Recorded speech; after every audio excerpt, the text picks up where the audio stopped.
Hi, my name's Melvyn. I'm pleased to be sharing with you Thought for the Day as we get ever closer to Christmas. You should know this verse, which begins, "For to us a child is born, to us a son is given." That's from Isaiah, and it's often read at Christmas time because it's one of the prophecies from the Old Testament about Jesus' coming. And Isaiah shares with us in that same verse some titles of Jesus. And he says, he will be called Prince of Peace. So that's one of the titles Isaiah gives to Jesus.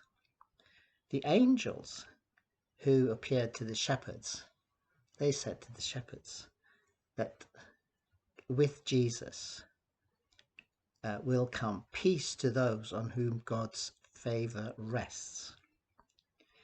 Now, both of those suggest that with Jesus coming, peace should come to the world. So why are there so many wars? Why have they just increased with all the developments and the increase of knowledge and the technology, etc., etc.? You would think that there'd be more peace in the world, but no, there are more wars. Why do we personally have troubles of various shapes and sizes if with Jesus coming, peace on earth is promised?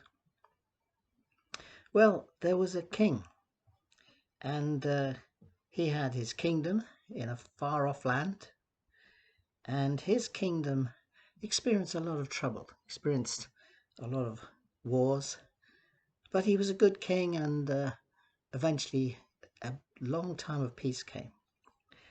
And during this time of peace, the king wanted to celebrate all the good things about his kingdom and his people. And so he held a festival, and in part of this festival he held a big art competition. And the challenge for artists was to come up with a painting that said peace. Peace was the theme of the competition. So all these artists got cracking, and there were many entries, and they were all displayed, and there were all kinds of paintings of pastoral scenes and sheep and sunsets and calm waters, and then it came time for the winning entry to be announced and revealed. And so the king, everyone was there watching and waiting, and he unveiled the winning painting, and everyone went silent and just stared, because this painting, supposed to be about peace, was it was just a wild storm, and it was dark, and it was lightning, and you could almost hear the thunder because the storm was depicted so vividly, and there were leaves being blown about, and there were trees swaying, and people were bemused. How is this say peace? And then suddenly there was a bit of a stir amongst the crowd, and people began to point, and there was a murmur amongst the crowd, and gradually everyone saw something in that painting, and they realized why it spoke of peace. Because in the painting there was a little space in the cliff side, and in there was a little sort of nook and cranny, and in there was a bird, and this bird was feeding 3 little chicks in the midst of all the storm. And so everyone cheered as they saw that, and they recognized that this picture said peace. And the reason it says peace is that peace isn't peace without storms. It's not the absence of storms, but the peace, and the peace that Jesus brings is peace within the storms. So that's why Jesus brings peace to us on earth, and there are still wars, because he brings us peace within the storms. It's not the absence of storms. During the time I became a Christian, way back in my mid-20s, it was when I spent 6 months with cousins in Australia, and they were all Christians.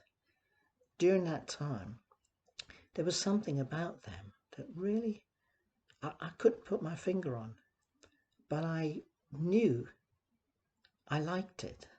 I was attracted by this quality, and it took me a while to work out what it was. And what it was that they seemed to have a peace within. This was my cousins and the other people from their church. And that was one of the major things that attracted me to look into what they believed, and to look into the Bible, to look into Jesus. It was the peace that they had. So we as Christians should have that peace within. You know, in most of our services, we share the peace, don't we? When we share the peace, what we're actually doing is we're praying for each other.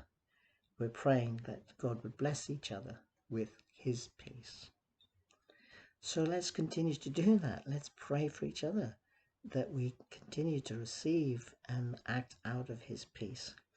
And let's be peace givers and peacemakers. And I want to leave you with this little challenge over this Christmas time.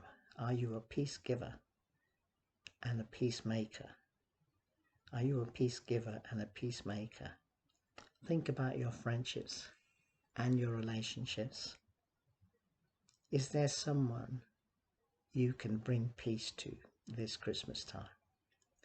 The peace that Jesus brings, the peace within, the peace that helps us to cope with the storms that life brings. God bless you, and happy Christmas.